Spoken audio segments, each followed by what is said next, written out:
right, let's get into this content here. We're taking a look at duplicate listings, the haunting of duplicate listings. This is a blog article that Robin wrote last week, and that is the topic of this webinar.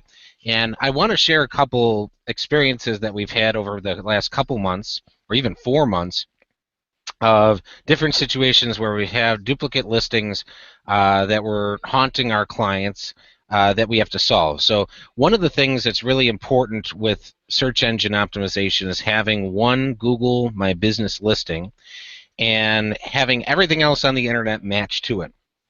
So what has happened, or what we find a lot of times when we meet with people and help them with their search engine optimization, is that they or other employees that have worked for them have created a whole bunch of different Google listings all over the place.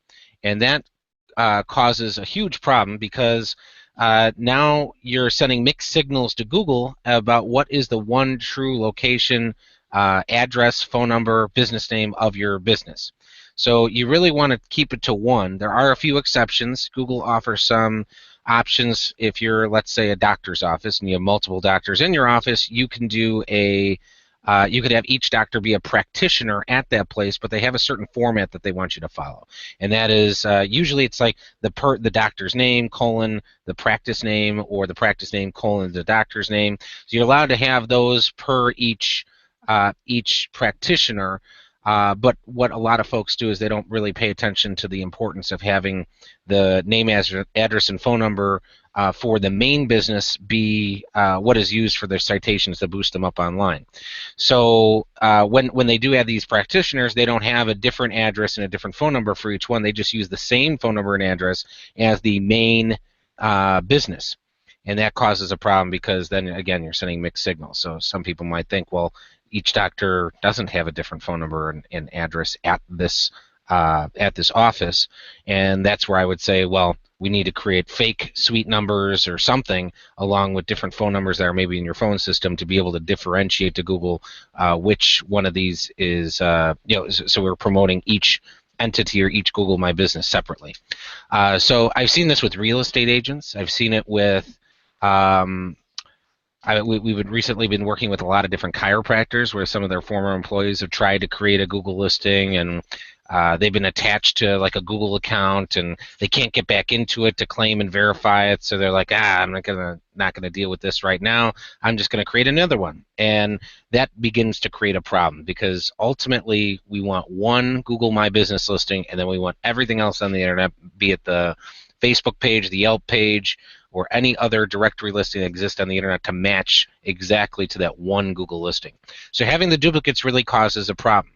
So taking a look at the two different types of duplicate listings Robin has here, Google My Business duplicate listings and citation and directory duplicate listings. And Google My Business is what I kind of highlighted on here. The second piece here, the citation and directory duplicate listings, would be more like, let's say you have 2 Yelp pages, or you have 2 pages on citysearch.com, or you have 2 pages on manta.com. These are different online directories that list businesses. So you could have duplicates of those, and again, on each website you want to have just one listing. That's really important.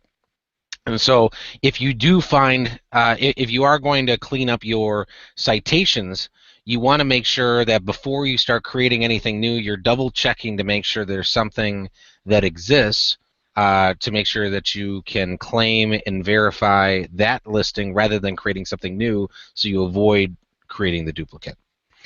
So let's see here. Robin has, why are Google My Business duplicates important? And over 20% of the reason why you rank on Google has to do with your Google My Business signal, and I think this is appropriate to bring up our little pie chart that we usually reference to show you why this stuff is important. I'm going to just Google search local business, local ranking factors. This is Moz.com. They released their 2016. We'll start taking a look at that pie chart. But out of all the different reasons you rank on Google, One big piece of the pie right here, 14.7%, is actually having your Google My Business listing, having one of them. And all those directory listings that I was talking about accounts for like 13.6% of why you rank.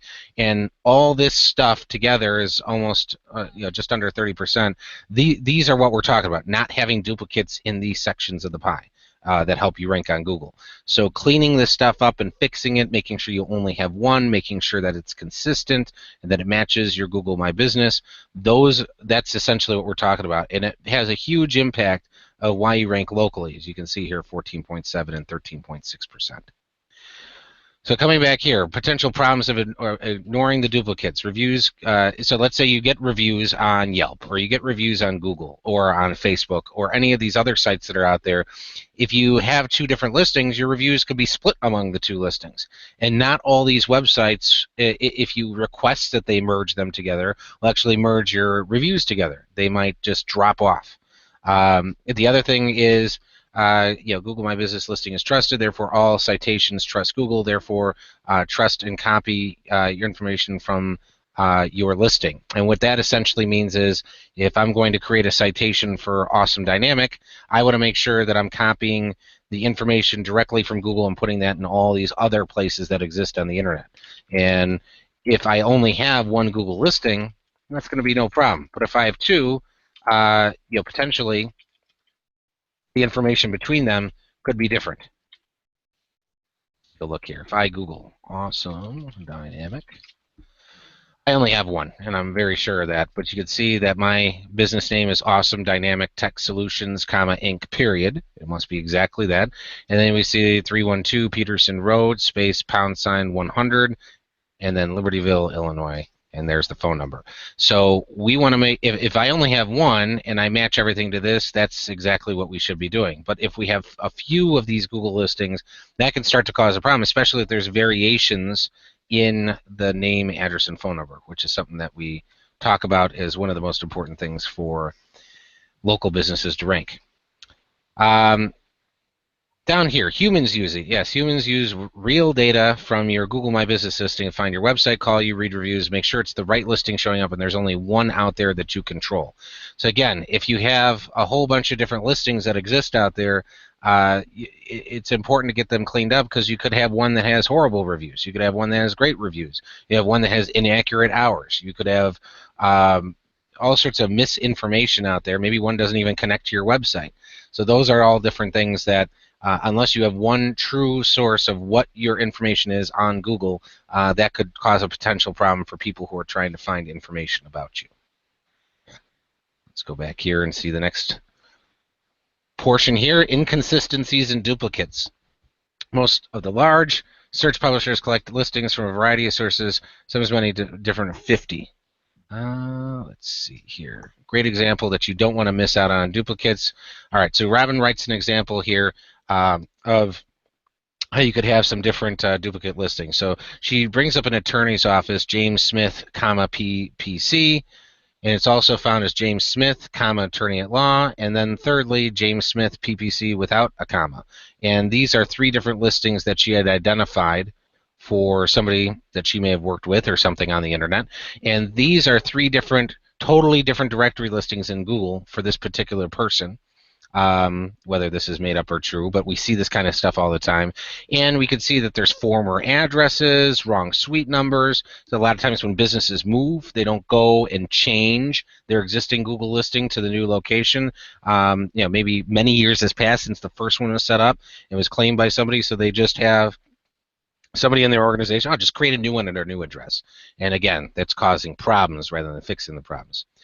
So frustration may occur, and keep at it. How to fix the duplicate listings problem. And it takes a lot of patience and persistence, and that's why Robin put this in here. In fact, I think we should make this red because it can be frustrating.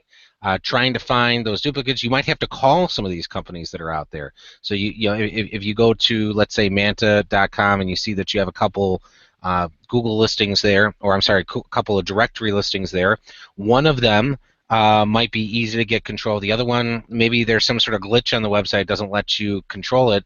Don't stop there. Try and contact them through your contact form. If they don't get back to you, find out what their phone number is and call them. If they say it's going to cost you money to change it, Tell them, you know what, I'm not paying you any money, so you can either take it off or you can fix it. And you can be that assertive with a lot of these different companies that are out there that have directory listings of your business.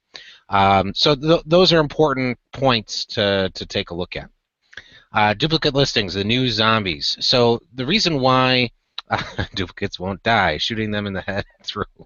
This is hilarious. So what Robin's trying to say is sometimes these things kind of sneak back up on you. We helped one of our chiropractic clients out in Pennsylvania, and he had 4 different listings for his business. One of them was by or controlled by a fellow chiropractor who didn't know that he had control of it. There were 2 others that were made by former employees that no longer work there, and there was some other one that we had no idea how it got out there at all. So we got rid of all of them but 2, the colleague of his that is also a chiropractor at the same office, and the one that we actually got control over. And it became, we actually deleted one of them through Google, and it kept popping up and kept coming back. And that's why Robin is kind of referencing this whole zombie thing, because they can kind of elusively come back. And that's where you kind of have to work with Google support or the support of the company of these third-party directory places to diagnose and solve the issue. Again, patience and persistence is key. So with this particular situation, this particular chiropractor, it took us 4 months to get everything resolved. Now, it didn't take 4 months at 40 hours a week every week. It probably took us a total of maybe, I don't know, 6 hours to deal with the problem if we were to add up all the time together. But it can be frustrating, and that's why Robin highlighted that up here. Frustration may occur. So you have to keep going back with them, give them examples. I've even made videos for some of these companies. They're like, well, you just go to this option, and I do screenshot or I do a quick screencast video saying, look, I'll be live on a screencast video, kind of like what you see on my screen here, and I'll record it. I'll say, I'm going here, I go here, and the delete button isn't there. What do you want me to do next? And I'll save that video, send it back to Google support, and they're like, oh, okay, well, we missed that, so try this instead. So we just continue to, like Robin said, keep at it until we were able to solve the issue. We finally, for this one client, the chiropractor out in Pennsylvania, were able to get only down to that one Google My Business listing. The nice thing about his particular situation is out of those 4 Google My Business listings that he had, one of them had a bad 1-star review on it, and it just so happened that one didn't get combined into the final one that he had. So he actually benefited from deleting some of these other ones, and that was a good situation for him. What does all this mean? Is there hope? Well, I say that there is hope because even though all this work that might you might get frustrated doing to claim and optimize your one Google My Business listing, get rid of those duplicates, get them merged, call these people, whatever it takes to get it done, it will result in some benefit for you as a local business. If you're ever wondering why you don't rank in front of your competitor in the local search results, you can see according to this pie chart, 13.6% and 14.7% of having the one Google My Business listing and having all those external directory listings, one at each site, accounts for just under 30% of why you rank on Google locally. So it is worth your time and energy to do this.